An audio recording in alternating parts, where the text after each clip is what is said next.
There are three main things I wish I knew before I bought a business.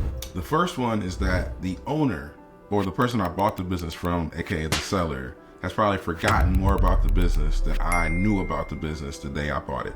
Meaning there are hundreds of things that are related to running the business correctly. And you go through due diligence, and you try to collect and analyze and understand as many as you can. But when you get to your number 100, you think, okay, I'm solid, I'm set, I know everything I need to know. You should know there's probably 5 to 10x of those things that the seller has in their head that there was no way for them to put on a sheet of paper or in a spreadsheet for you, that you're gonna have to learn, interpolate, figure out on the job. And so even the best diligence gets you prepared to get into the driver's seat of the business, but not fully functioning or fully knowledgeable.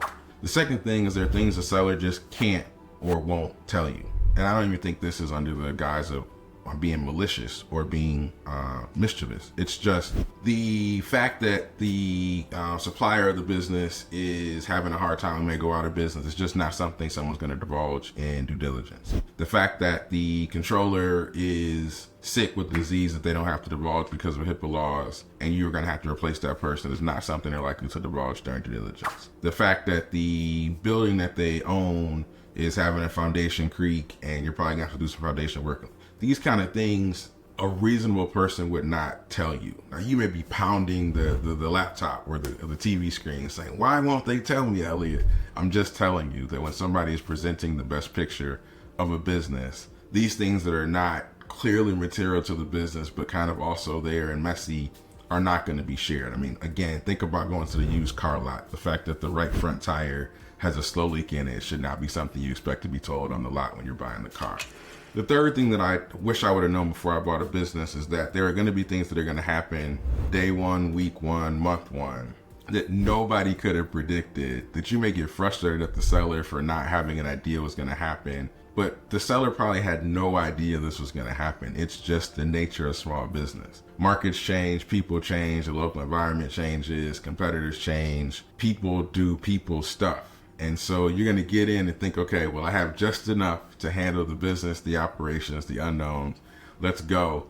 And then something may hit you on the third day that you never expected. And so what I'm saying here is actually you don't want just enough to sort of run a business. You want to have a cushion, a margin of safety relative to your cash flow, your working capital, your mental stability to deal with things that you could not have ever foreseen. So the first is the seller's forgotten more stuff than you'll know about the business day one.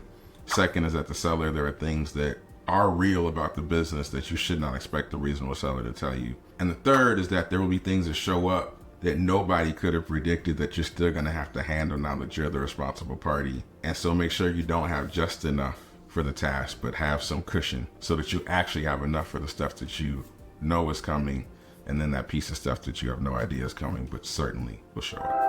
Now, I just spoke in the last piece about an experienced buyer and things that they should know that I know now that they might not know. But if you're a first-time buyer, there's probably another 30 or 40 things that you're not going to know that I don't even have time to explain on this video.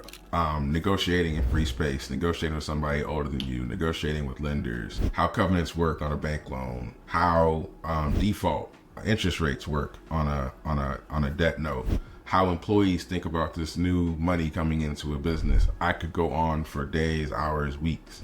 There's hundreds of things you don't know. And when you're betting your money, when you're betting personal guarantees, when you're betting your investors' money, what I'm telling you is that if these aren't things that you're like, oh, yeah, I know, I have a whole book on that, I got a whole chapter, I have a whole folder in my computer about that. If that's not what's going on in your head, you really have to think about how well prepared are you to do this by yourself. I'm not saying you can't get it done by yourself.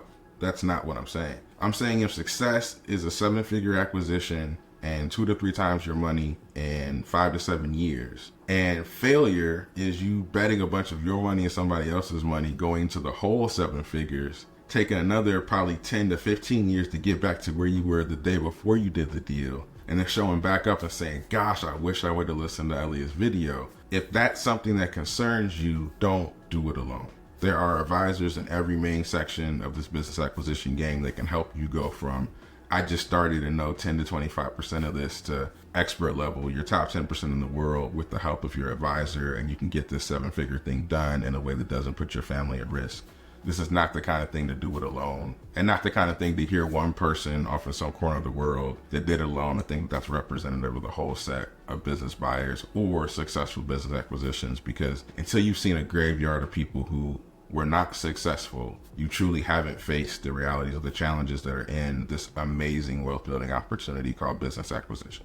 And I know how difficult it is. That's why I created hours and hours of videos. So click subscribe below, go into the link in the description below, and then check out these 2 videos particularly to take the next step in your understanding.